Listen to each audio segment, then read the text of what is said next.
ragione, è una bellissima cosa però. Giona, tutto bene. Siamo emozionati. Tutto bene. Non troppo stesso. Come? Non troppo stesso. Non troppo qui senza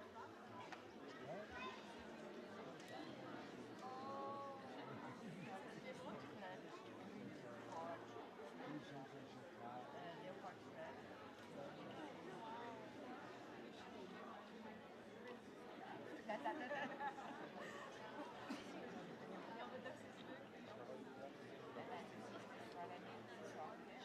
No, pensavo di fare le foto qua, però magari non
Arriva l'Inter.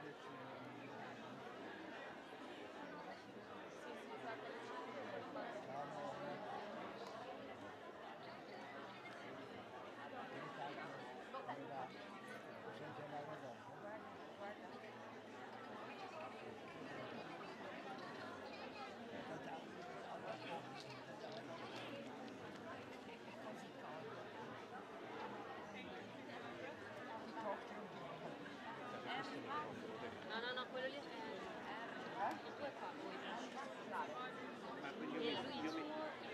io mi siedo quindi da questa sedia, vicino a noi, questa qui, la prima. Perché il microfono sì, esatto, e quindi no, questo è più tagliente, voglio prendere se volete lo tolgo. Senti, io salgo solo il piano. Sì. E chi? Quando lo chiamo? Esatto, siete pronti.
due là dietro dall'altro lato.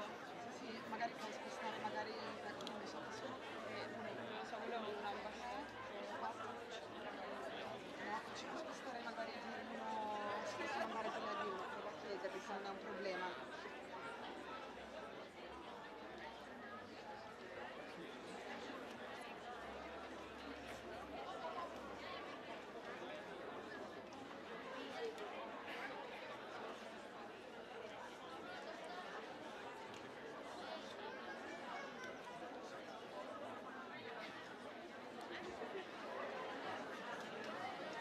Just wanted to let you know that she will be called on stage and we will have the microphone directly on the table. Or you wanted to do it?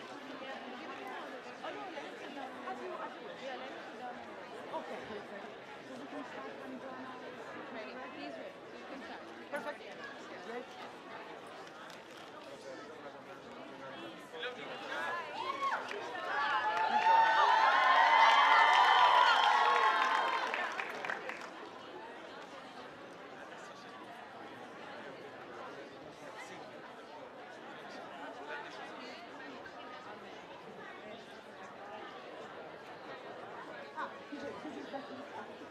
Lascialo lì, lo chiamo.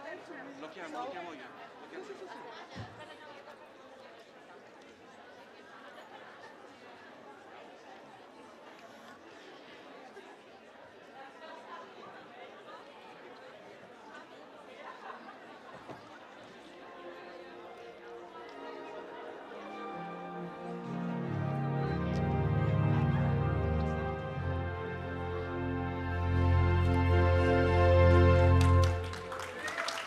Hello, Locarno.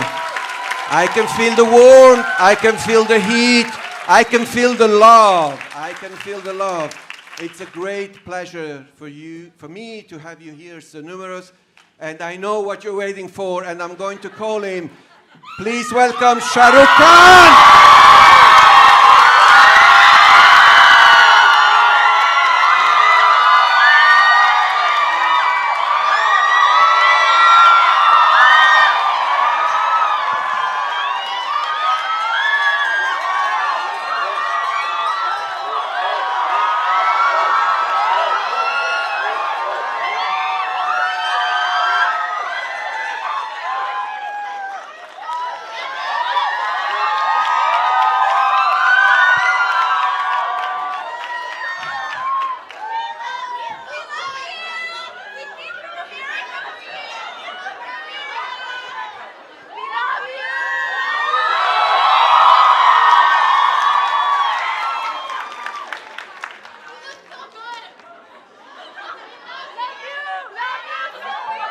Thank you, everybody. Good afternoon, and thank you, everyone, and thank you for loving me so much, and thank you for finding me good looking, and it's really nice to be here. I never expected, and it's nice and cool also. I want to thank everyone here in Locarno at the 77th edition, especially Giona and Maya Hoffman, and everybody who's been involved with this. Thank you for having me over here. It's been a wonderful 3 days, and it's so lovely to see all of you. Thank you.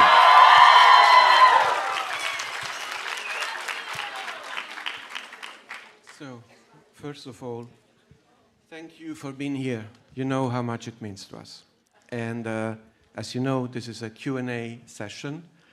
And for those that don't know you, they're not in this room, but this will be broadcasted. So those who don't know me, please leave. Google me and then come back. So I would love to begin with a very easy question, and I would love to know, when did you first become aware that you were in love with cinema, and how did that happen? Okay, just to clarify, because this would be seen around the world, I'm assuming, I'm Shah Rukh Khan. I'm 58 years old. I work in Indian films, and most of the films I've done are in Hindi. And I've been working in the film industry for the last 32 to 33 years. I've done a bit of television, I've done a lot of cinema. I think my filmography is about 68 full-length films and another 20, 30 in which I've done guest appearances. guest appearances in Hindi films mean you come and work for free.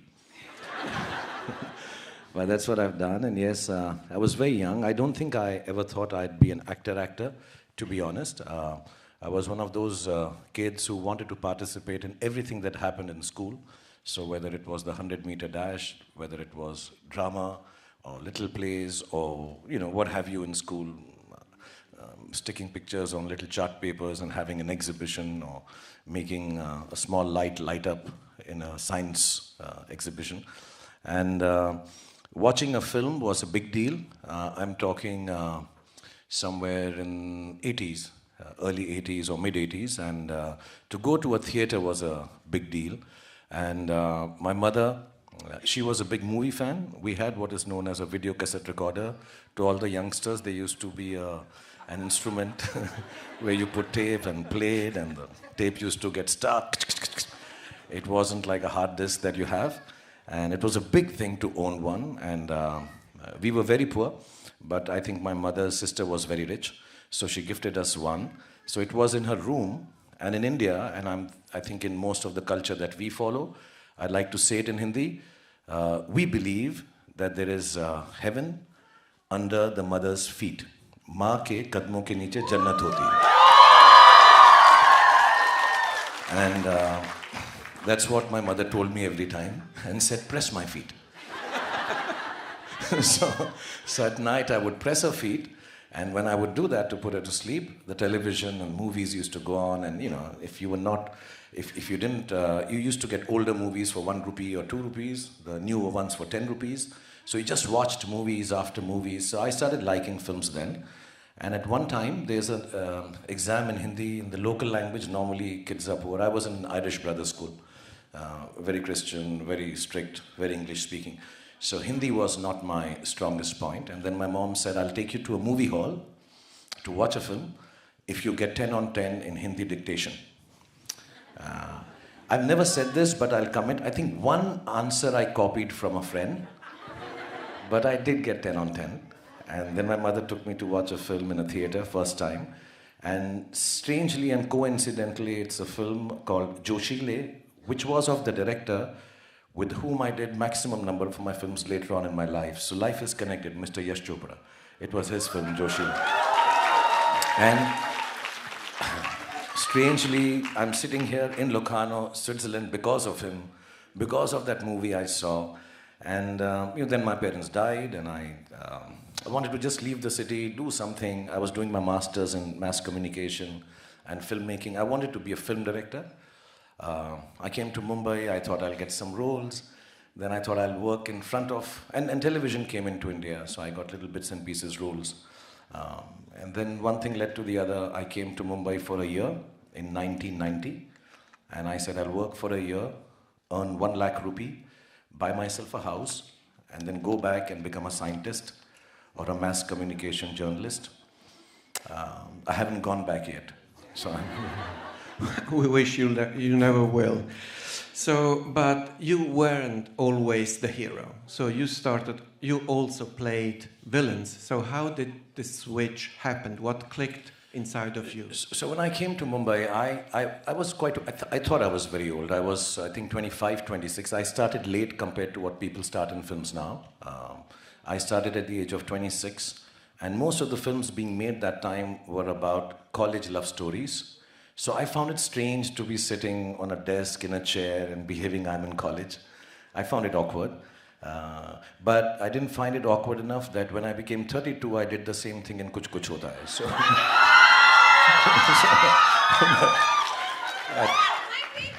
I know.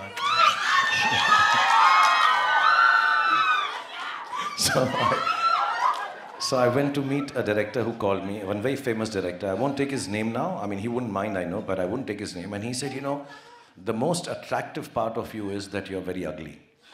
And, because all these heroes, they look really Swiss chocolate-like. I didn't look like Swiss chocolate. So I said, okay, if I'm ugly, I'll do bad guy roles. So I did bad guy roles, and one of the bad guy roles I did was in Switzerland. It was a film called Dar. And just for everyone who's seen it, I love you.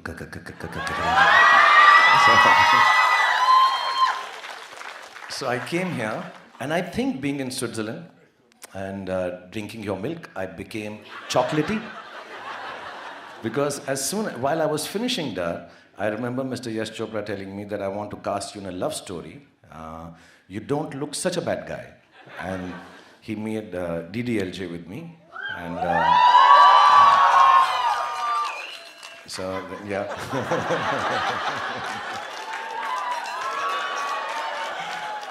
बड़े बड़े देशों में ऐसी छोटी छोटी बातें होती रहती है.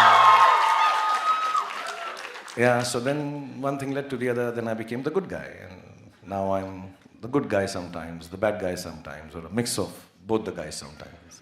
Biggest superstar in the world. Yeah.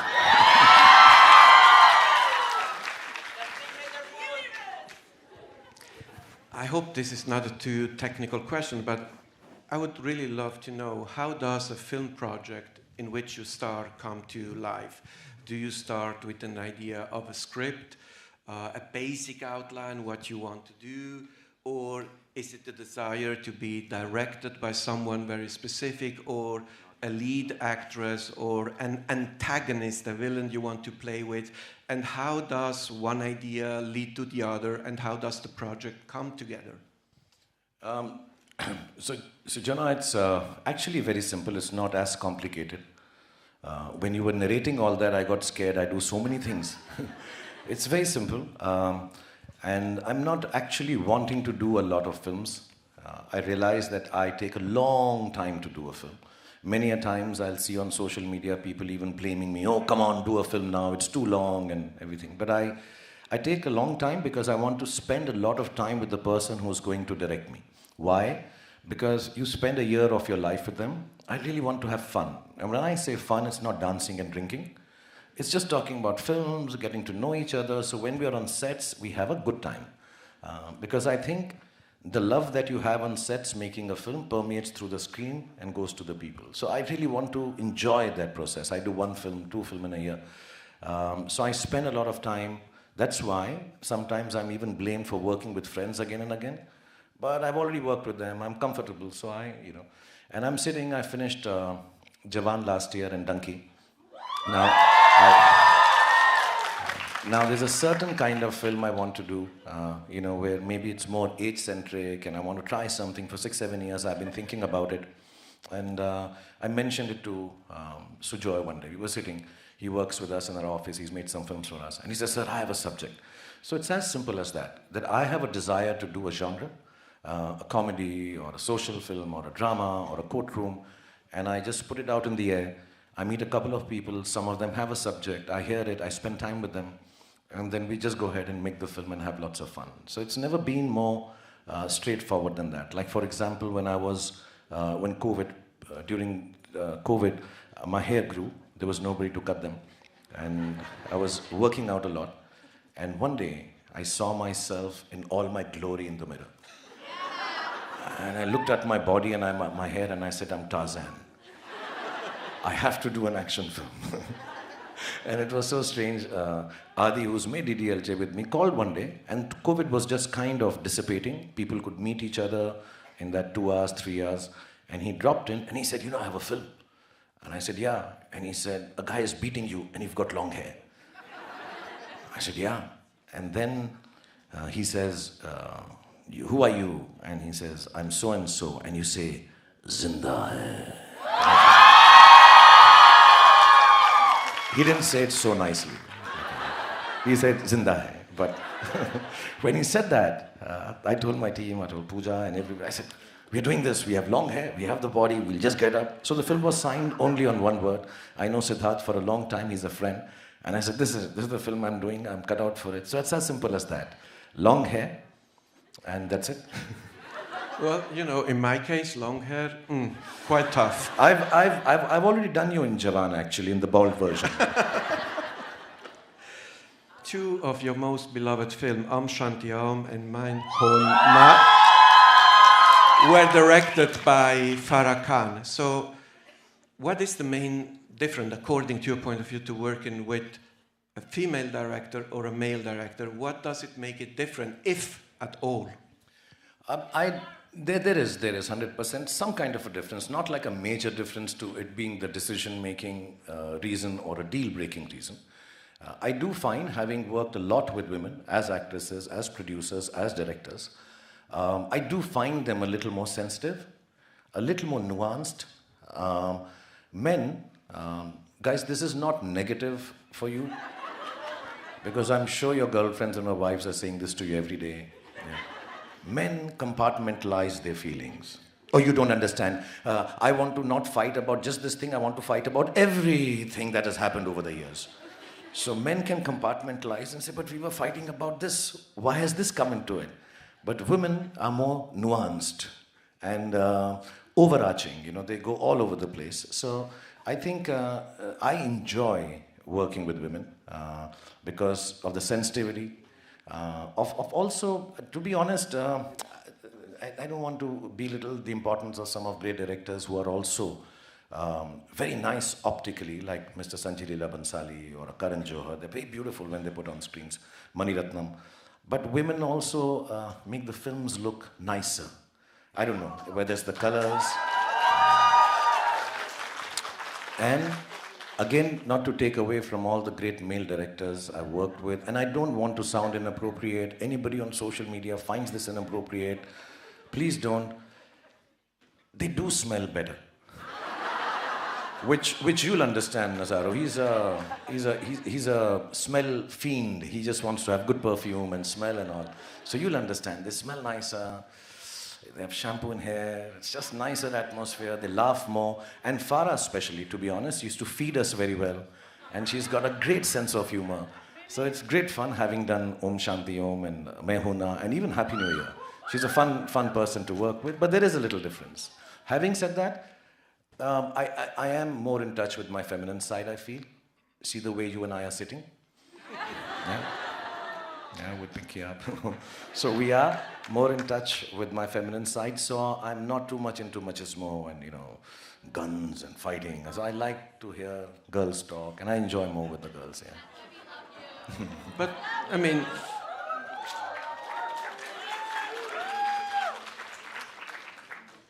there is a very small part of your fans here, and a lot of them watching us online.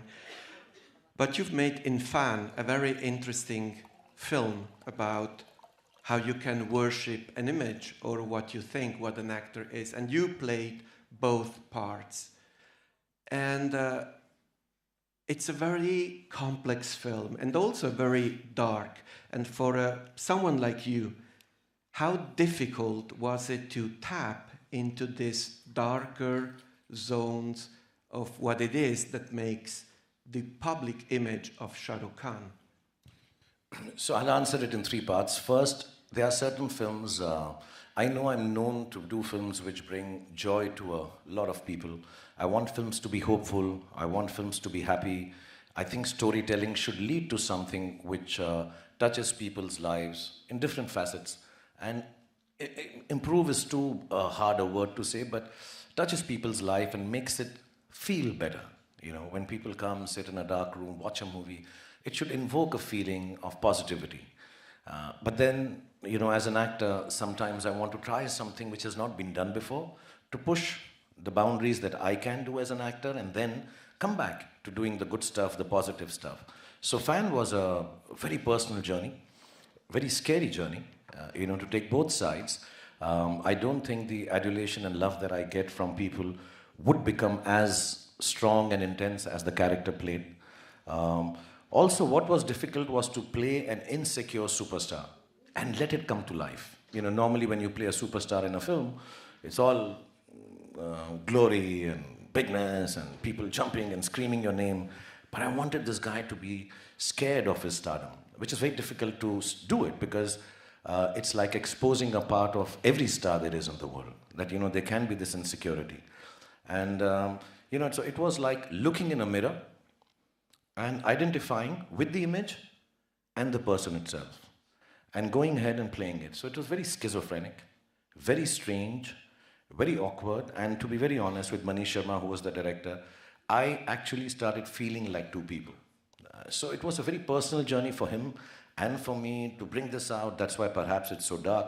And I do believe films which become too personal become too complicated, and storytelling should be simple, straightforward, honest, from the heart. So I think Fan became too complicated. That's why not too many people enjoyed it. And it's scary as hell, to find someone like that coming to your house, breaking things and, doing what he was doing and still madly in love with you. To meet someone who could go there and still be loving you so much, with so much purity. So the question was, is that love? That you go to extremes to, get it, even if it's negative? Or is love what we normally talk about, or flowers and roses and singing and dancing and memories? So it was a strange journey, very difficult to do. I felt very bad it didn't do well, because those prosthetics were really 3 hours, 4 hours I used to wear that jaw. And aside, I should tell you, it was done by a gentleman, very well-known prosthetic artist called Greg from Hollywood. And when we were trying out different looks, we did some strange things and I looked uglier than I am.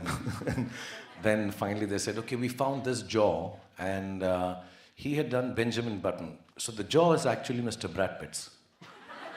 So he got that jaw and put it onto my face, and that's how we fixed that up.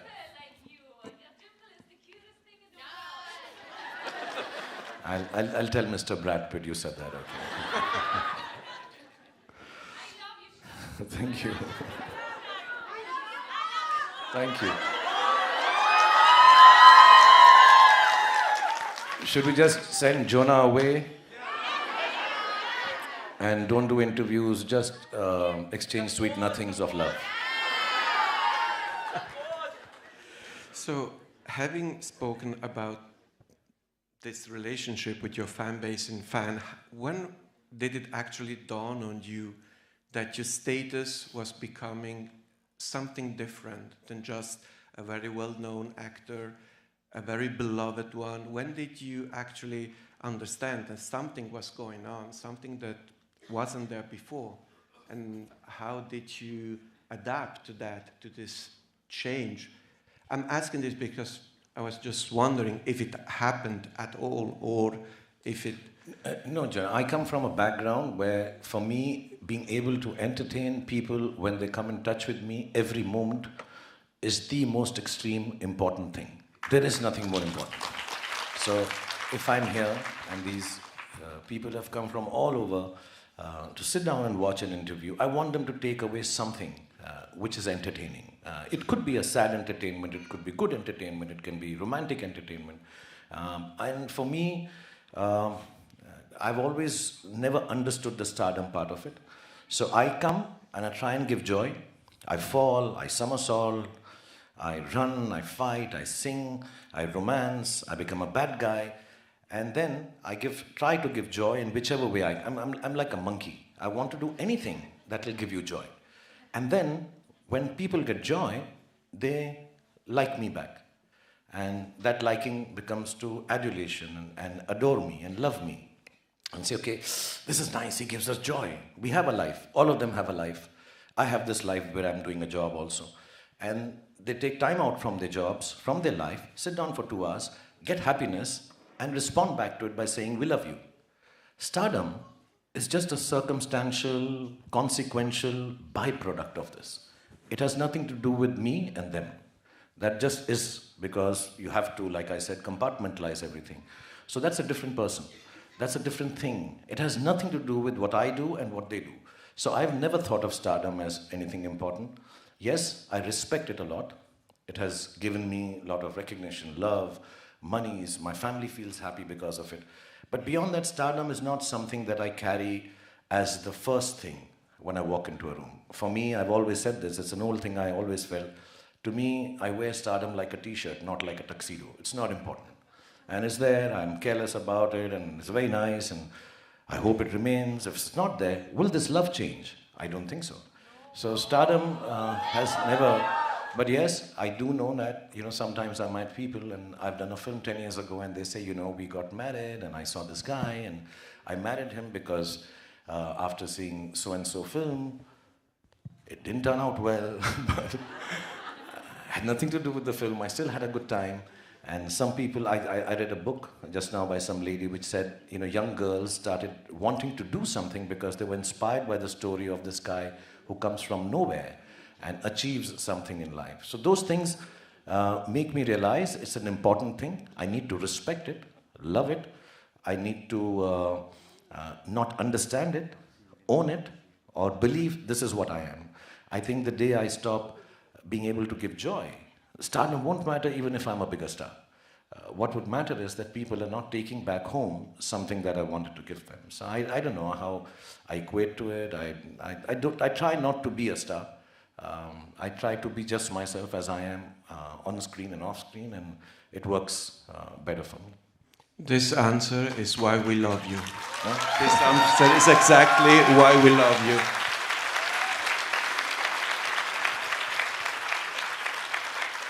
As you know, here in the Western world, in Europe, we think of Bollywood as just one thing. But there are many nuances and differences. And for instance, Jawan is a film that you made with Atlee, who is a Tamil-speaking director. And a couple of years ago, we had the Tamil film in the international competition. So I would love to help us understand, how do you not relate to us what it means, all these specific regional languages and identities, and how they come all together in creating something so unique, like a film like Jawan, where once again you play two roles, at least two.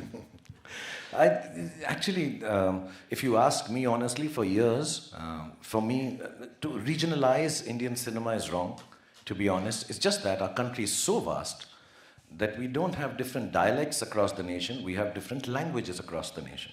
So there is Tamil, there is Telugu, there is Hindi, there is Gujarati, there is Marathi, there is Bengali, there is Odia, there's so many languages.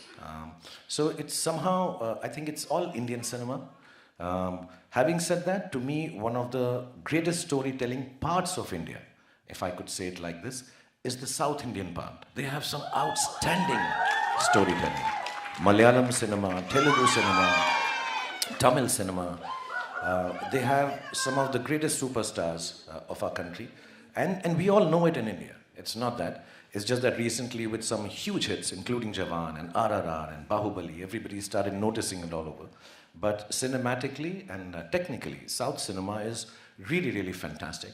It was a desire after having worked with Mr. Mani Ratnam in a film, Dil Se, that I should work in a South, yes, in a South genre film, not just get a South Indian director to make a film. They have each area, every person has a different take on telling a story. South has a very specific one, larger than life, very robust, has lots of music going on, and they love the heroes to be larger than life, you know. So I really enjoyed it. I've never done a film like that. As a matter of fact, I would take my kids and say, please see, am I looking okay? Because, you know, I would just be clapping my hands, and it was as if it's the greatest moment in the history of mankind. You know, so it's really interesting. It's very theatrical, and it's lovely, and it's very colorful. So we had lots of fun. Yes, language was a bit of an issue to start off with, but then we started gesticulating. I would look at Atlee, who's a wonderful guy. He incidentally also had a baby while we were making the film. Mir, who he named after my father, which was very sweet. Yeah, and I would just look at him and go, you know, in South, when you call sir, you say Garu.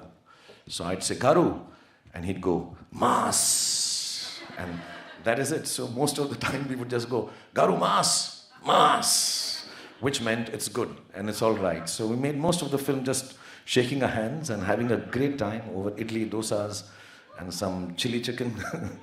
And we had some wonderful actors from the South, Mr. Vijay Sethupathi, and who else was there? This Ruben. He wasn't in the film, unfortunately. Nayantara ji. We had some lovely South Indian talent in the film.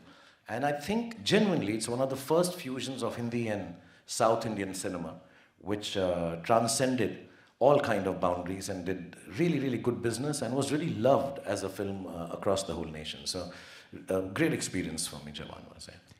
And speaking about other extremely talented actors, and this is maybe a question that the Italian fan base will understand a bit better than, but you also work with Kabir Bedi, who in Italy is known as Sandokan, and he played a very ruthless villain.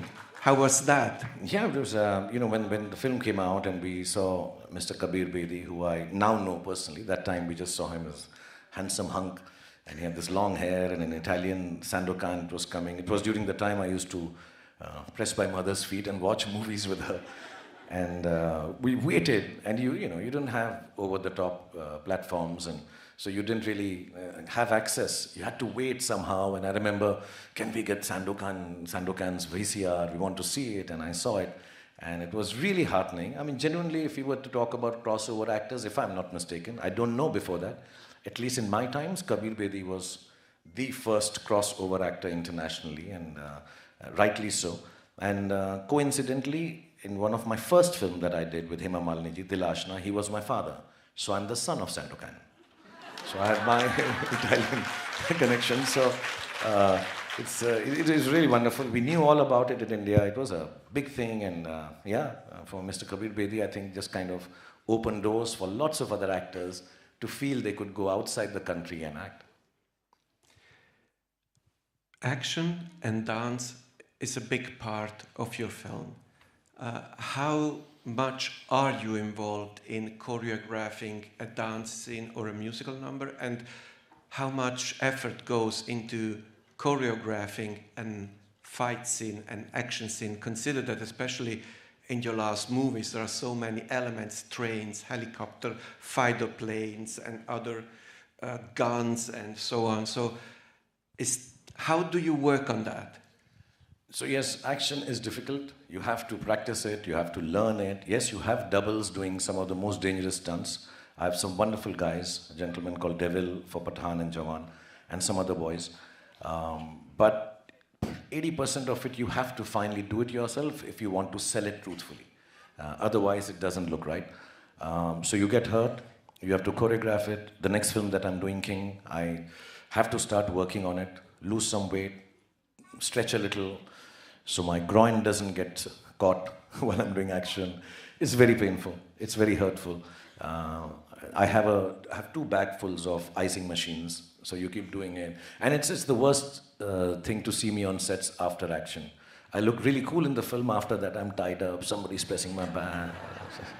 It's all, when you can't walk, you have to go like this, and then suddenly you see people, you stand up and go, mwah, mwah.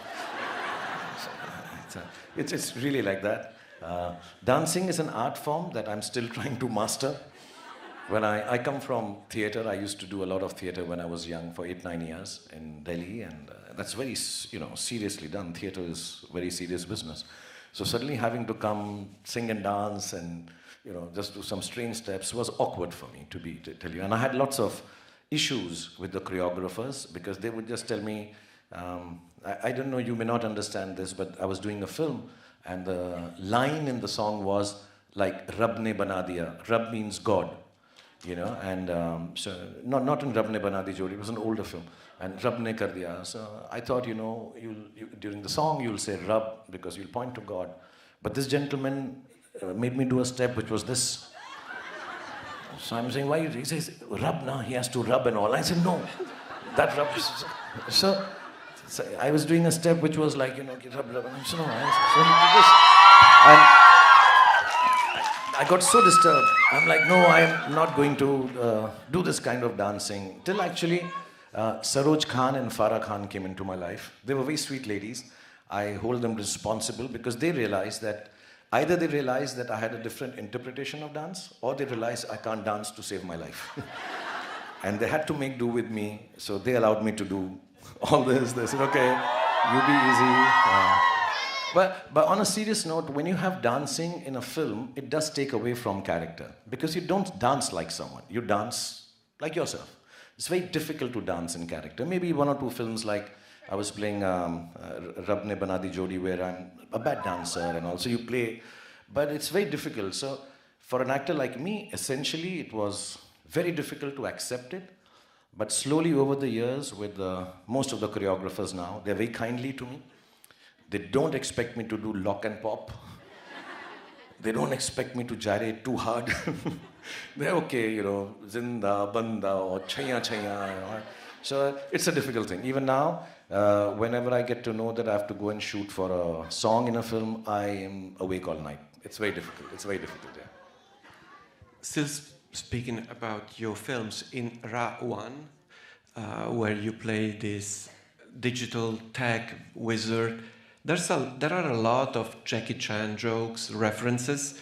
So I want to know, why is that? And did you get to meet the man, or was it just a kind of inside joke in the film because of what happens later, all the action and so on? No, I have to say this. If I was to count my favorite actors of all time, Mr. Michael J. Fox, Mr. Al Pacino, De Niro, I think Mr. Jackie Chan will be right up there. I love Jackie Chan. I think he's very funny. I think he's physically amazing. I think he enacts things very well.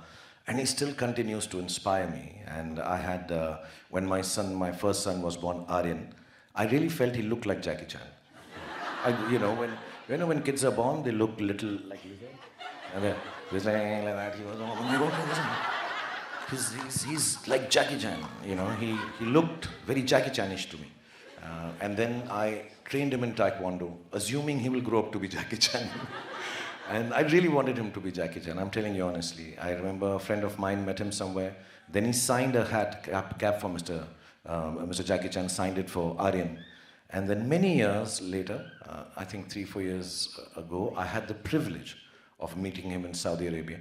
And he was as wonderful, as sweet as I'd expected him to be. And so it wasn't an in-joke, it is something I really love Mr. Jackie Chan, and it's been my privilege and pleasure to have met him. And if he ever sees this interview, he should know he had promised he'll open a Chinese restaurant with me in partnership, and he hasn't done so.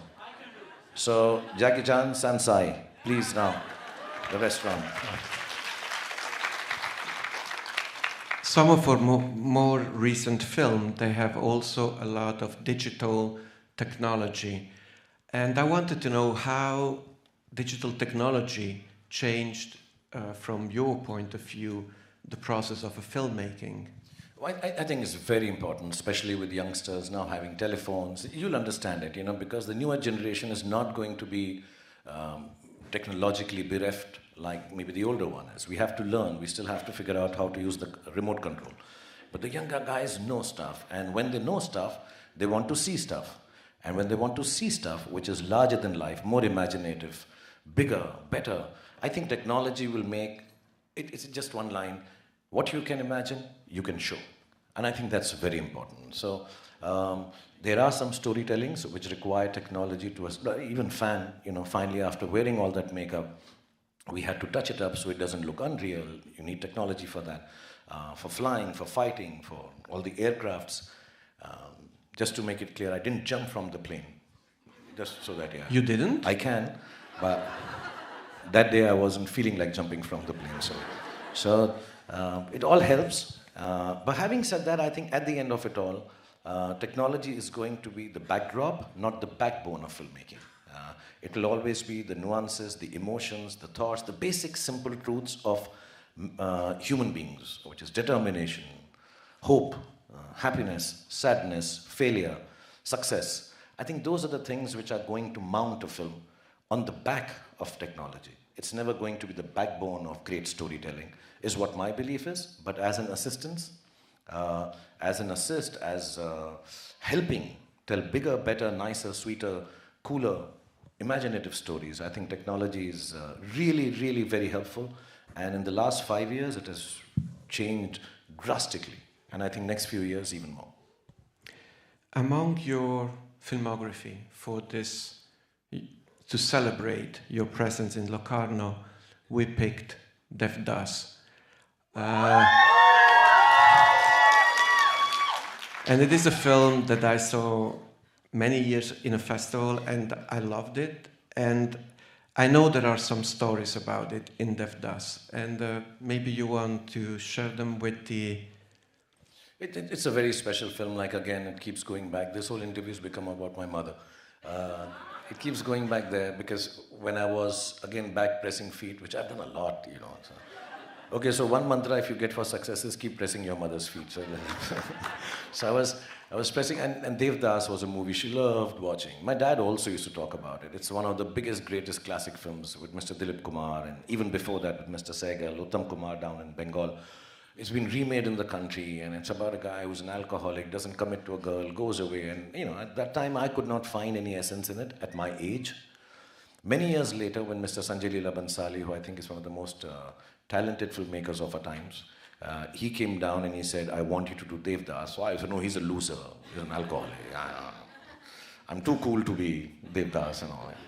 So it kind of petered out, and then before leaving, he just said one thing, which still sticks with me, and it's a great experience making DDAS, Mr. Bhansali. He said, I'll not make this film if not with you, because your eyes are like DDAS. So I said, okay. He says, I would not cast anyone. And for a year he didn't, and then we met again, and I said, okay, if you can't find eyes like mine, then okay, I'll do the film. And I was, again, privileged to work with Aishwarya Rai and Madhuri Dixit in the same film. Mr. Jackie Shroff. And it was one of the most wonderful experiences of my life. To play that character, I don't like to play characters which demean women, I'll be honest. I didn't want him to be liked for the reason in the film that he, you know, sort of disses a woman and doesn't commit to her. I wanted him to come across as a person who's a bit of a spineless person. It's not somebody you should look up to. Yes, the enactment might be nice. I think Bhansali made the film really beautifully. You get taken in by the drama, and inshallah everybody will enjoy it when they see it. And of course Madhuri Dixit and Aishwarya Rai and Jackie Shroff. And it was really nice and beautiful dialogues. But I still don't want people to, and I don't think anybody wants to be DDAS. I don't think anybody says, okay, you know, I'm going to tomorrow just get drunk and fall down screaming at my dad, you know. It's enjoyable, but it's not a character that you take back home and a mother tells, you know, baby, grow up to be like DDAS. So I'm happy it didn't happen like that. It's not a negative character. I just didn't want a character who has commitments or issues with women to become popular in a different sense. So I think I achieved that under the tutelage and guidance of Bhansali. And also it was really nice because I wanted to do it because my mom and all loved it. So I believe in heaven if she has seen movies. Today she will see DDAS in Locarno and she'll be very happy. And I need to tell, I want to thank Mr. Bhansali if he sees this interview because he takes really long to shoot films because he's very artistic and detailed. And all I did many nights was, I used to drink for the role, otherwise I don't drink.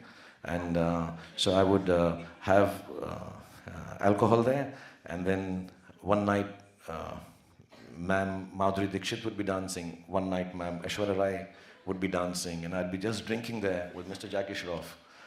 And at the end of the day, they'd say, oh, a lot of hard work, God bless you, you did very good. So half of the film was like that. So for me, the most pleasurable experience, then releasing it at the festivals, and it's right here, you've chosen it, so it's a good choice. Thank you.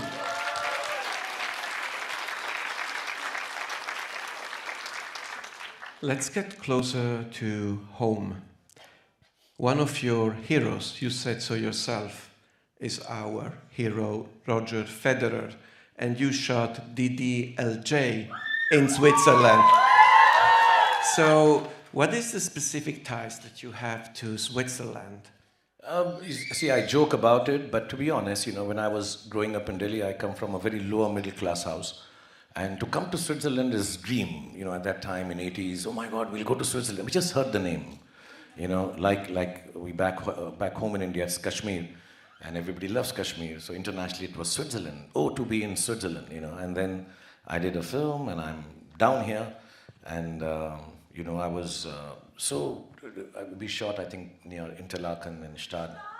And we go there and we just found this greenery and snow, which I'd never seen in my life. And cows and with bells.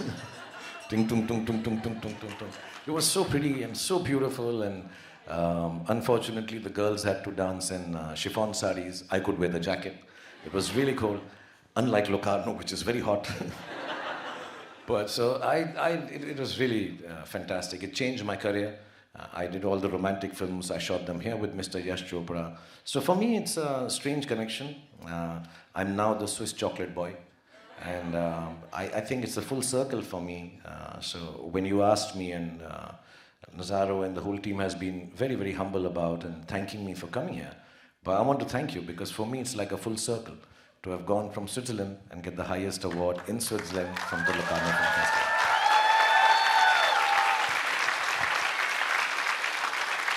This is it. Now you pull some strings with Maya Hoffman and you and everyone, get me the honorary citizenship of Switzerland. Or get me to meet Roger Federer. Do something. We'll be charging money for that. After this, we are going to. Is that what you came for? You thought an interview would be that kind of an interview? The very last question of this session. Hang on. You have done a lot, okay? So when you embark on a new project, as we were speaking briefly yesterday, and I'm not giving anything away, so what is there that still pushes you forward besides this very beautiful idea of giving joy to the people that go see your films? What is it that drives you still? I think the essence is still that I really want to, I think, like I said yesterday, that cinema embodies many facets of life and so many emotions that's very difficult, impossible for one person to be able to express all of them in one lifetime. I live with that hope that maybe I can keep on doing different films and, cry differently, laugh differently, fall differently, dance differently. I know I'm limited as an actor. I know I don't have the scope that other actors have, more talented than me. But I just don't want to give up. I just want to keep trying till I can. I think I can, like my family every day asks me that, how do you get up in the morning, wear makeup, and go do the same thing again and again for the last 35 years and not get tired? And genuinely, it's something that keeps me going. It keeps me happy. There is nothing that makes me happier than being on a set in a closed room with lights, and not because I'm the focus of attention, but because I know that I'm able to bring joy to someone very far away who I may never meet or see again, right? And also, if I don't do this, I don't know if I'll be able to keep. We have, just to put it out there, I think it's important that we have a very normal family life, out from outside, and I want people to know this, because outside Stardom and it's larger than life. People come out, thousands of people look at you, you wave out to crowds, and there's a lot of madness. It's like a rock star, and with my dashing, drop-dead, gorgeous good looks, but it can seem very alien and different, but it is not. The family is very simple, the kids are very simple. Like a father, I spend a lot of time with them. I want them to learn. I want them to be humble about the privileges they have because of me becoming a star. I want them to understand they have to come out of the shadow, negative and positive, of being a star's son. The wife is sweet, she looks after, she keeps balance. There's some wisdom there. There is some jokes there. So it's a very simple life. People who work with me, all of us here, we lead a very simple life. Because at the core of that simplicity is, for each one of us sitting here, we've been here for 3 days, back home, my whole family, the core is that there is somebody in this house who's been able to find a space, can do something, and wants to keep on doing it, but it brings happiness to someone somewhere. Don't let that come to rest. So everybody's very encouraging to me. My team is always encouraging me. Go on, do it. It'll look very good. I'm not going to dance, however much they encourage me. But I think it's very important for everyone to know that Stardom is a byproduct of what I do. Being big, being famous, being rich is not the important part, it's an essential part. Doing well in your job, earning money, looking after your family is most important. But more important than that is whatever job you're doing, because we spend more time doing that than anything else, 8, 10, 12 hours a day, whatever our job is. If you can change and touch people's life with your job, even if you're a bank teller, if you are a script writer, you don't have to be an artist to change people's lives, whichever job you're in. If you're a chauffeur, if you're a bank manager, if you're a CEO, you will be able to touch people's lives. And if you're able to do that for a minute or a moment, I think it's a life worth having lived. And I think that's what, to me, makes me keep on going, makes me want to keep on going back on the set every morning. I hate wearing makeup, but I have to wear it. But you have to go do your things, you have to sweat it out, you have to enjoy yourself, because somewhere it'll touch somebody's life. And I think that's very, very happy place.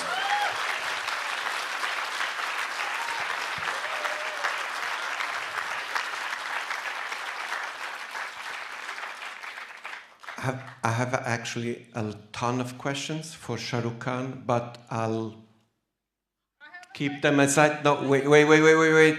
We have to do this properly. There is a few moments left.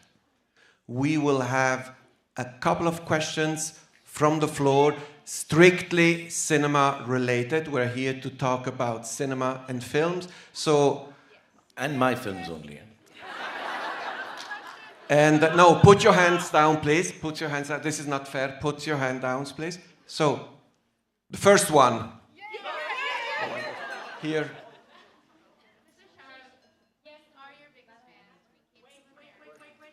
Wait for the mic. Wait for the mic.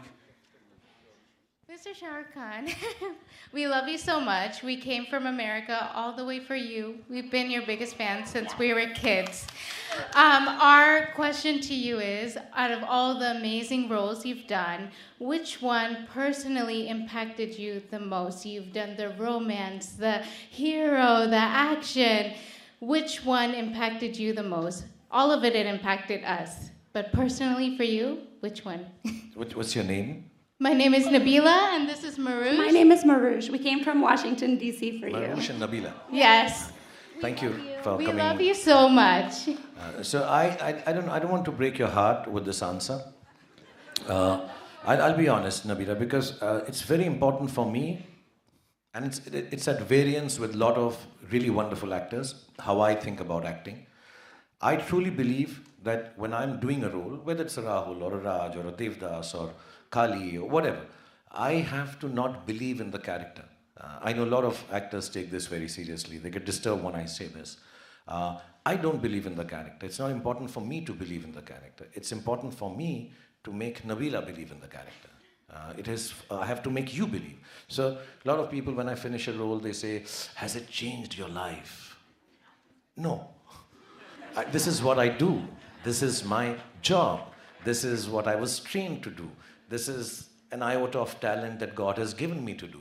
And it's not changing my life. It's like asking a tennis player, so that match, did it change you as a person? Of course it was very difficult. Of course I put in my best in it. Of course I wanted to win.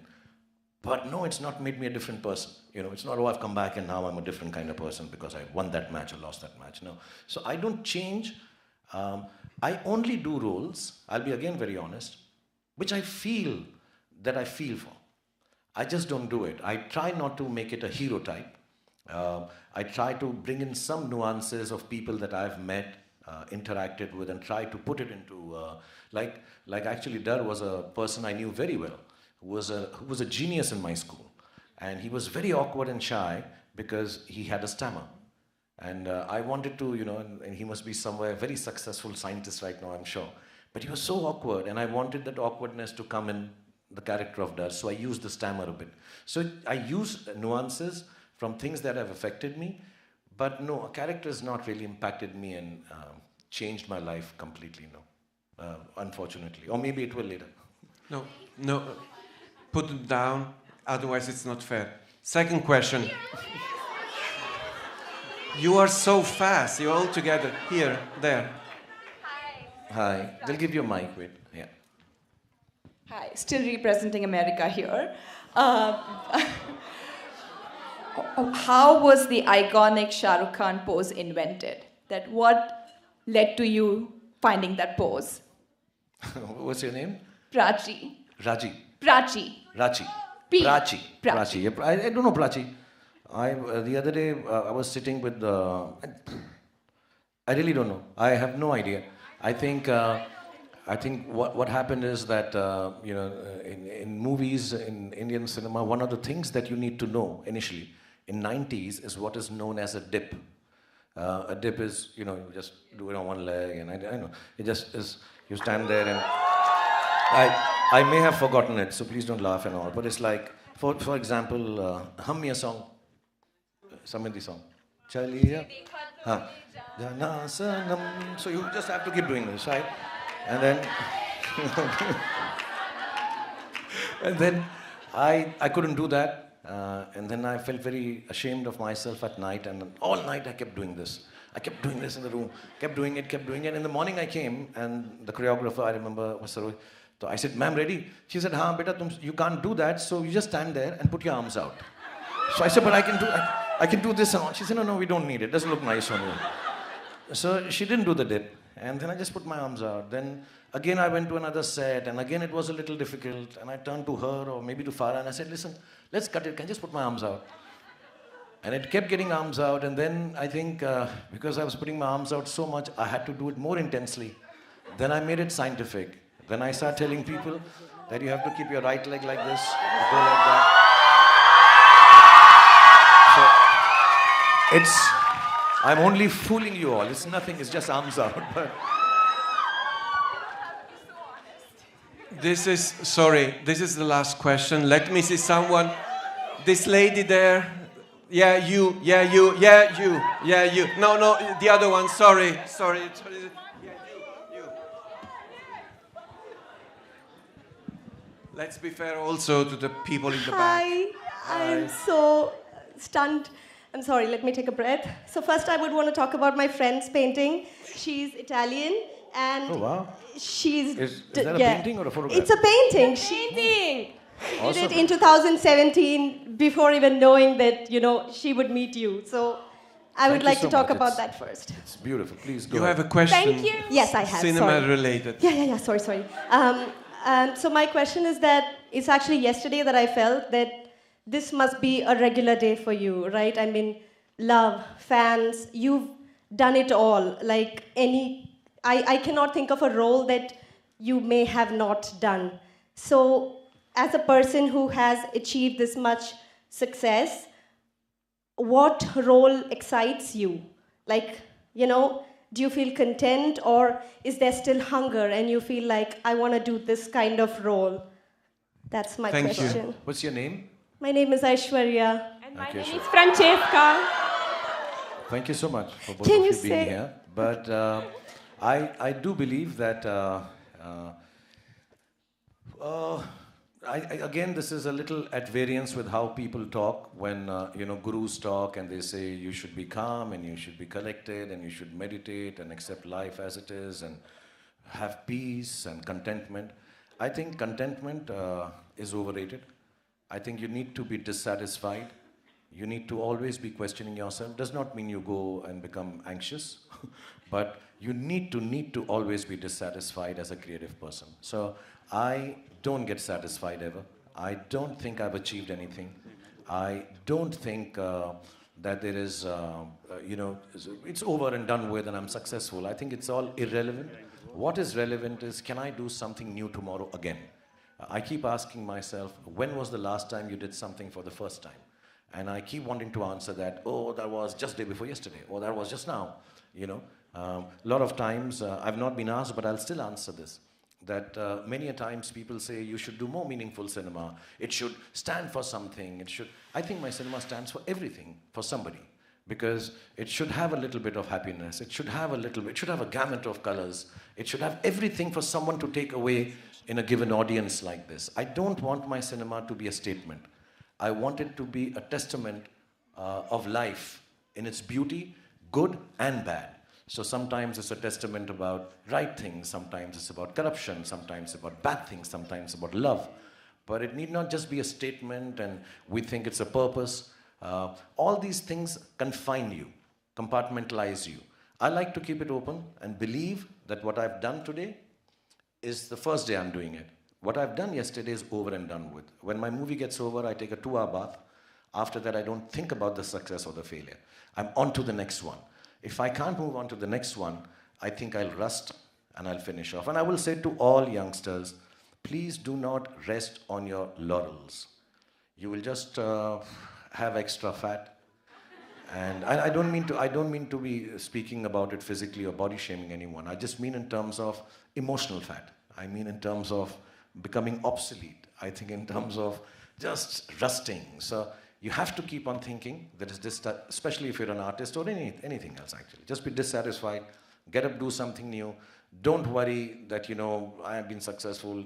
I don't even take holidays. So it's very important to continue doing something new. So hopefully by next year when my film finishes, we'll meet again somewhere, inshallah.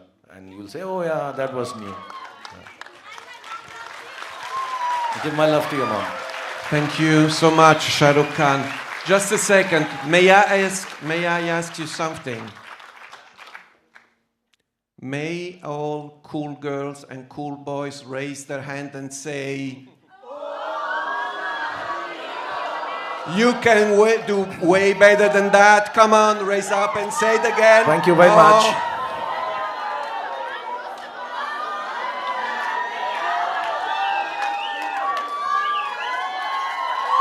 Thank you, everybody. Thank you so much.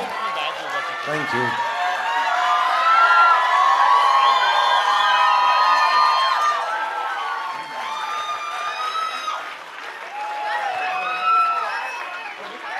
Do you have your telephone? Okay. Do we have a telephone of anyone from? Yes, just give me the picture so I'll.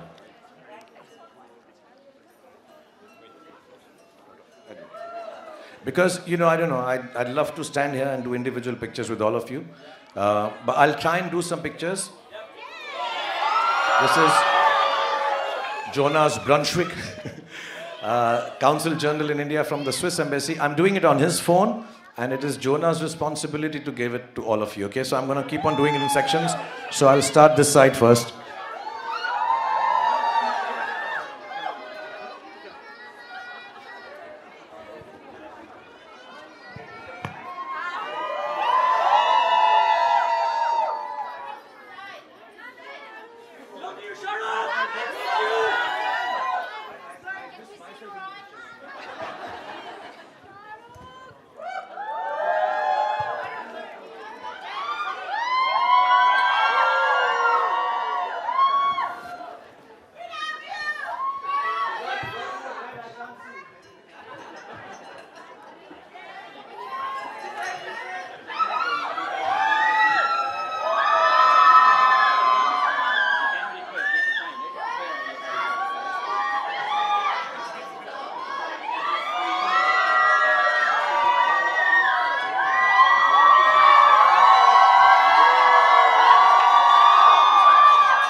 You have been a wonderful crowd, really. It's been a magic moment, but leave him some time, some space. Show him your respect, your affection also this way. Let him go, don't push him. He will be back. He knows you, he loves you.